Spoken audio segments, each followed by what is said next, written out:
Hi guys, welcome back to my channel. If you're new here, my name is Antonia and today we're going to be talking about medical school. If this is the first video that you're watching from me, then you may not know I recently finished my third year exams. So I passed my third year of medical school, and yes, I'm filming this in, well, summer, the end of summer, so I did have to do my exams during summer. That brings me to the midpoint of my medical degree. So in the UK, the standard medical degree is 5 years long. You can make your degree 4 years long if you're a graduate, so if you already have a degree and you get onto a graduate entry course, it'll be 4 years, and you can extend it by a year if you do a foundation year, if you intercalate, or if you just decide to take a year out. So yeah, I've decided to take a year out to intercalate and basically do another degree. If you don't know about intercalation, I'll link my video up here about it. So my degree will be 6 years, and this is the midpoint of my degree. So I watched Kian MD and Common Medic's videos on their halfway through medical school, and I got a bit inspired, so I thought I'd do it as well. It's just nice to be able to sit down and talk about how I found medical school up to this point and what I've learned through my time at medical school. Apologies in advance, this is probably going to be a bit of a rambly video. I wanted to let myself talk freely so I can just get everything out of my mind about it. So without further ado, let's get into it. I've tried to split up this video into parts that make sense, so hopefully they'll make sense. I just thought I'd just chunk it if you wanted to prioritize watching certain sections over others, so timestamps will be in the descriptions. But I thought I'd start off with academics because, you know, it's the reason why I go to med school, to get an education. I thought that was the most logical place to start, so let's get into that. I can still really remember back to my first year of medical school and the struggle that it was to actually fall into a routine and get used to what was going on in medical school. A lot of people are split on the idea of whether medical school is hard or not. The main difficult part with medical school, especially in the first preclinical years or where you're predominantly in lectures, is the fact that it's very content heavy. The volume of content you have to get through is really vast, especially in those first couple of years. For me, I found that it was hard to decide what information was vital to know and what information I'd have to kind of sacrifice because I didn't have enough space or time to learn it at that point. I feel like that's something I'm getting better at as I go up through medical school, and definitely for third year, even though the way that you take in information in third year onwards is a little bit different because you have placement, which takes over from lectures predominantly. But I think I'm definitely getting better at that. It's something that most people have to do personally and decide, oh, how much knowledge am I going to have on a particular system, on a particular topic, on a particular condition, because I could say that, oh, I learned XYZ, and it won't work for everyone. Some people may want to know more, some people may want to know less. It's very dependent on the way that you learn. Medicine is interesting, and pathophysiology, anatomy, biochemistry, it's all very interesting. It can be hard to sometimes stop yourself from over-reading or getting yourself bogged down on certain details when in reality you should probably just have a bit more of a broader knowledge of that system, for example. But again, it's something that I've kind of learned, and I feel as though you personally learn and you adapt to while you're studying medicine. And for the people who say that medicine isn't difficult, I think, yes, while I've said that the hardest part for me personally throughout these 3 years has been the volume of content, I definitely think there are some really difficult concepts in medicine. Again, this is dependent on who is actually studying, but for me, I find neurology and neuroscience really difficult, and I have quite a few friends that do as well. That is hard. It is hard to learn some of that stuff. So I know friends that hate renal, cardiovascular, you know, it's very subjective what parts of medicine you find difficult. So I'd still say it was difficult, but I think you just learn to adapt, and I think I have learned to adapt to how to take in information. There's always that panic before exams anyway, because you will always sort of doubt your knowledge and doubt what you know before a big exam. But on the whole, I think when I compare myself to the start of medical school and first year, how I felt and how I feel now having completed 3 years of medical school, I think I definitely feel a lot more confident in the way that I revise and the way that I actually take in information. I've said it in my debunking medical school myths video, which if you haven't checked out, I'll link up here. Medics are competitive. I don't think being competitive is an innately negative thing. I view myself to be a very competitive person because I've been involved in sports and competitions for a lot of my life. The majority of medical students that I've met haven't actually been destructively competitive, I'd say. But you always get those people that kind of take rankings and deciles and performance on tests and OSCEs and stuff a little bit too seriously. Not that you shouldn't take it seriously at all, but I personally don't agree with this idea that your ranking and decile should form a massive part of you as a person. It's great to be proud of your academic performance, but I have seen, and I was actually talking to a couple of my friends in the last couple of weeks about this, that is something that we've observed, that a lot of medical students pin their self-worth and link it very strongly to how they do academically and how they do in exams, how they do performance-wise. And like I said, it's not a bad thing to be proud of your performance. I am proud of my academic performance, and I think that it's good to take pride in your work, but I have seen it be really destructive, both like internally with people like doubting themselves as well. I have definitely doubted myself a lot during medical school, and I'm talking to people who have been in my shoes and now are doctors. I don't really think it goes away all that easily as well. So I know that it's something that I'll probably have to combat, but I've seen it actually have a really negative toll on people doubting themselves to extreme lengths, and also people viewing others differently and in a negative light because their academic performance maybe isn't as strong as other people's. That's the bit where I draw the line, and that's what I really don't like. I personally don't think you can truly encapsulate someone's whole personality with just one thing. I don't think it's healthy for medicine to be the only lens that you view people through, and I don't think it's healthy for someone to define themselves only through their performance in medicine and loyalty and commitment to medicine. There should be other parts of a person that should be considered. And truly, I don't think I'll ever understand anybody that looks at another person and just sees the medical performance or the medical side of them. I think it's quite sad because you're limiting the way that you're looking at someone,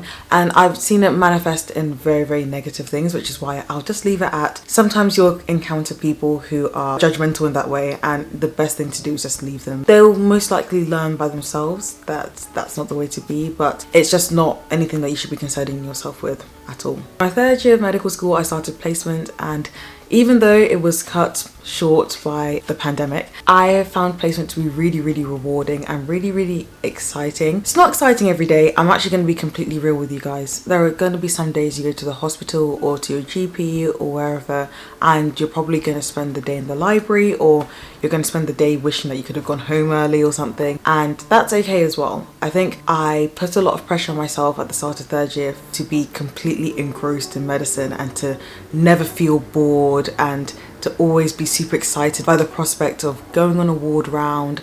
And sometimes there just isn't enough for you to do on the wards, or you've been on the ward round for a couple of hours and you're not really adding very much to it. And sometimes you're going to need to take a step back and actually take some time to revise, or to do something else, or to look for other opportunities elsewhere in the hospital and the GP. And that's fine. If I could give any advice about that, I would just say that it's okay to not feel thrilled with going to placement every single day. Burnout is so common, but I think if you know at the end of it all that you really enjoy medicine, then you'll be okay. I think once I realized that for myself, it made placement a lot more exciting for me again, and I had that kind of rejuvenation a little bit. I was actually listening to myself and responding to the way that my body was feeling about pushing myself to these lengths for medicine and things, and I was able to find a system that worked for me. Of course, you have your requirements to be on the wards and like to get signed off for your portfolio. You need to do procedures, take histories, perform exams, but I really learned that working efficiently and actually actively searching out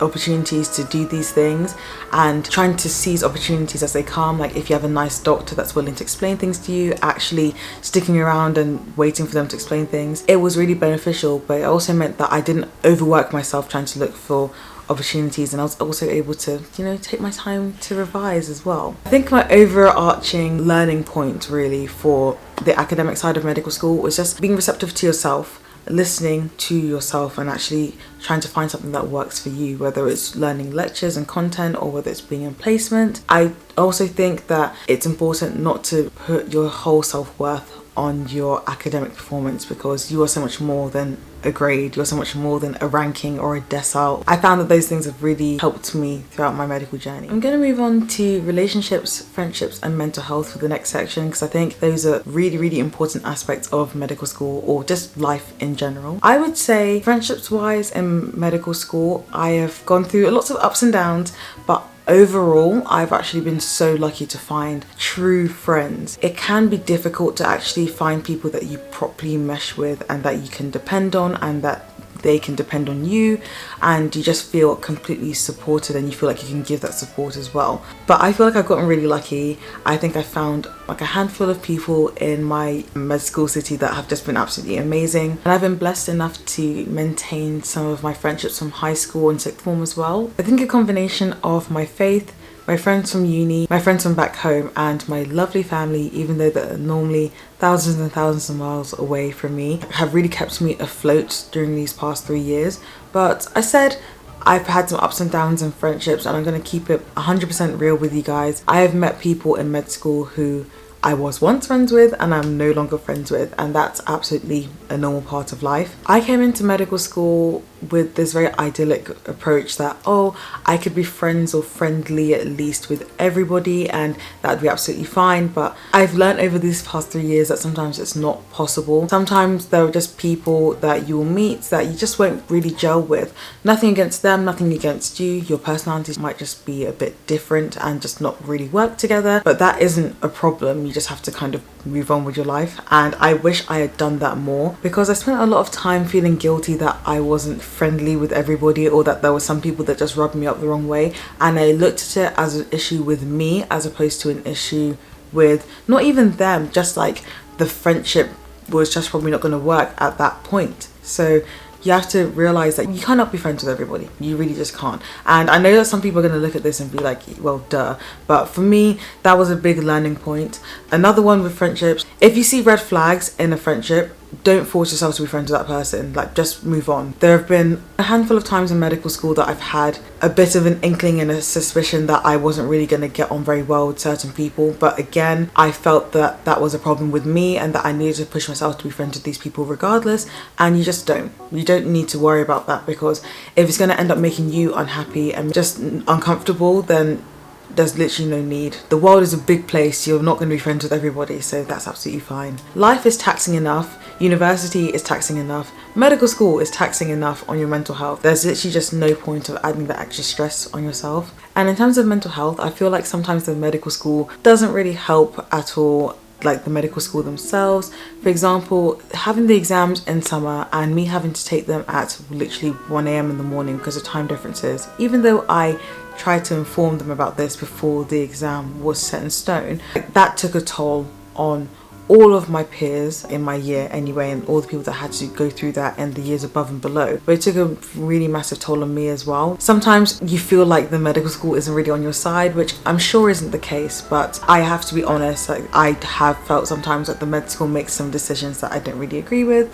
But then I don't know what it's like to run a medical school. It's normal to have some fluctuations in the way that you're feeling and things, as long as you confide in somebody and talk to someone. Don't keep it bottled up. In my first year, I tried to act as though I could do it all on my own. In my second year, I kind of did it as well. You just get so exhausted. There's literally just no point whatsoever. Talk to someone, whether that's a friend, a family member, your well-being team at your university. So my medical school has a well-being team, and then the wider university has one as well. Talk to someone. Well, they say a problem shared is a problem halved, isn't it? It might just help to relieve some tension. Medical school isn't really the place where you want to be letting your mental health keep on taking knocks and not doing anything about it. I personally found this really difficult. I was very used to being happy and bubbly and not really letting things get to me too much, but I had to do it. I had to confide in friends and family members, because at the end of the day, if you're going through something, you need to talk to someone, even to see it from a different viewpoint, which might be able to help you come to terms with it. I would really recommend just being aware of your mental health. And I definitely think through the course of my 3 years at med school, I've definitely become a lot more aware of my mental health and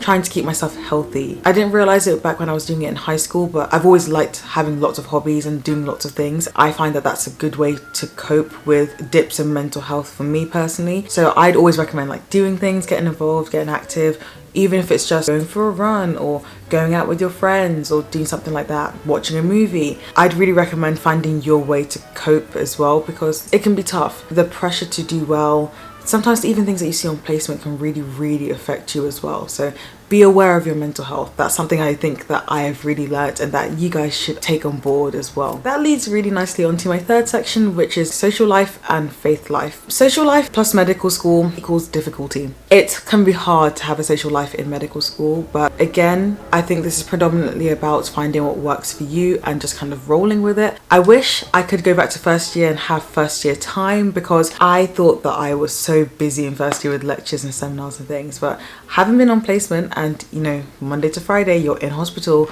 all day every day, it's hard to fit other things around. But again, you adapt, you find the ways to make it work for yourself. If I could go back to first year me and give myself some advice, or talk to any first years out here, do as much as possible in first year. Like, actually get to know what sorts of hobbies you like, what sorts of things you like to do outside of medicine, get to know your study pattern and everything.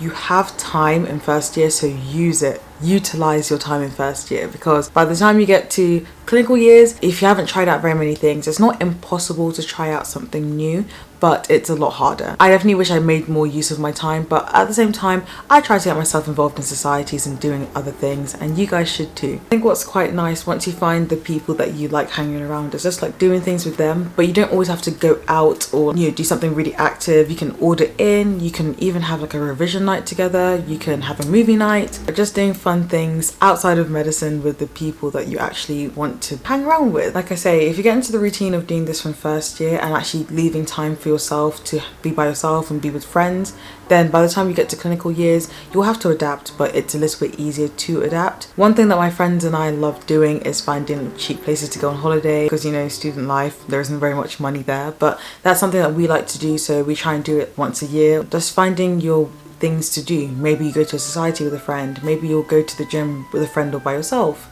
You know, just actually making sure that you're chatting with other people, and it's not just like in lectures or in seminars, because you'll get bored and feel lonely quite quick. With my faith life, I think I've been really lucky that my housemate for the last 2 years and a lot of my close friends are Christians, just like I am, so it's a lot easier to be able to talk about my faith with them, pray with them, especially when it gets to exam time and you need that extra bit of spiritual support, and just do things like go to church as well. I've been fortunate that my housemate and one of my really good friends, we went to church hopping at the start of the year, and that was really fun, and it was nice and a bit less scary to do it with other people as opposed to just going to try out different churches by yourself. If you're a religious person, I would say don't force yourself to make friends who are also of the same religion, and this is not me saying that I'm only friends with Christians, because that's not true. I'm friends with people of all walks of life, but it does help, especially in a high pressure environment like medical school, to have people that are also in the same religion and faith as you that you can actually fellowship with. Don't force yourself to be friends with people that you feel like will be overly judgmental and things. In my opinion, that's not what religion is supposed to be, that's not what your faith is supposed to be, but you'll find the people that you mesh with. I know that this year, because I'm kind of on my own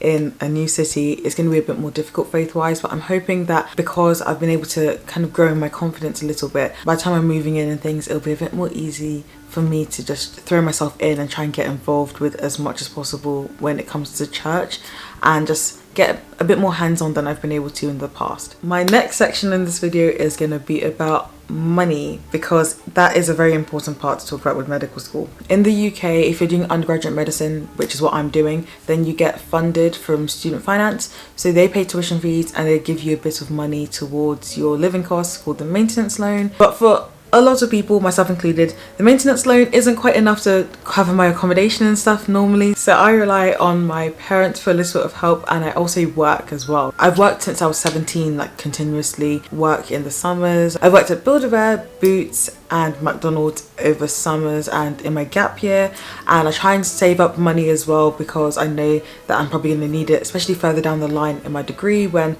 student finance doesn't fund us anymore, so we're going to be broke. I also have a term time job working for the university as a student ambassador, which I absolutely love. I'm going to make a video about how to make money in medical school because it has been requested, and I've got it all scripted out, I just haven't sat down to film it yet, so I will be making that video. But if you can balance it, I would say that it's nice to have a part-time job during uni time as well. I work for the uni because it's flexible, and I know other people try and find jobs that are flexible as well around placement hours and things, but I will be making a video about that, like I said. So make sure to comment down below if you have any questions that you want me to address in that video as well. But yeah, other than that, money wise, just budgeting is something that I did well in first year, ironically, and then second year I kind of fell off. Third year, because I was starting to save up money from my working over summer and things, I got a bit lazy with budgeting, but it's really important to try and stick to it as much as possible. I have a friend that has an Excel spreadsheet and she literally puts all of her finances through it, and she's amazing at it. Shout out to Kay if you're watching this video.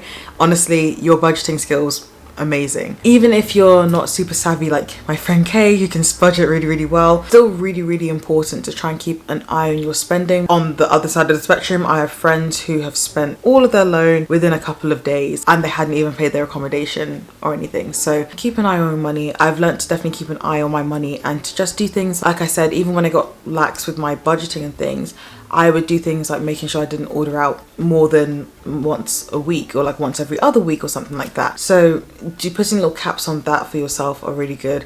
I'm a snacker, so I just stop myself from buying snacks, or I limit myself to one slightly healthier sort of snack as opposed to getting all the snacks I really want to get. Find your ways that work, but definitely keep an eye on your money. Medical school can be quite expensive, and there are lots of costs that you don't really consider initially, like traveling to and from placement, stethoscopes, or other kit and gear that you'll need for medical school. Even things like if you're in hospital and you're working late, you may need to order it in. And because you need to factor those things in, it's really a good idea to just keep an eye on finances. I've definitely found that I needed to keep an eye on my finances, especially in third year, because I got a car to drive to placement, because some of our placement hospitals can be quite far and it was expensive. It is expensive. That encouraged me to start taking my finances a bit more seriously, and I'd really recommend just try and stay on it from the start. You may not stick to it the whole time, but it's a lot easier to say that, oh, I got it 75% of the time, than to say, oh, I didn't budget at all and now I have no money whatsoever. The last section I'm going to be covering is accommodation. I have realized throughout my time at medical school that I like living in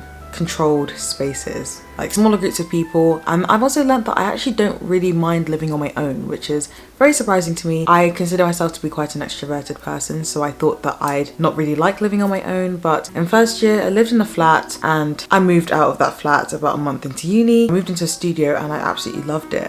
In my second and third year, I lived with 2 other people each time, and I absolutely loved it. It's important to get a living style that's comfortable for you and that you're good with, but I think for me, I just like to have a small group of people to live with, or I don't even mind living on my own. Like for this year, in my intercalation year, I'm going to be living on my own as well. It's just about personal preference, but I really learned that I don't mind going out to see loads of people. I don't mind going out to hang out with loads of people, but when I come home, I kind of prefer like a bit more of a tight-knit sort of thing. My second and third year housemates were absolutely lovely, and I think it just highlighted the importance of living with people that you actually get on with and that aren't too abrasive, and you're not too scared to actually have a chat with about issues that are going on in the house and things. That's been a really big learning point for me, and if I can give any piece of advice, it's just, even though you're friends with loads and loads of people, that's fantastic. Doesn't mean you need to live with all of them, because it doesn't always work. I've seen not firsthand, I've seen with some of my other friends firsthand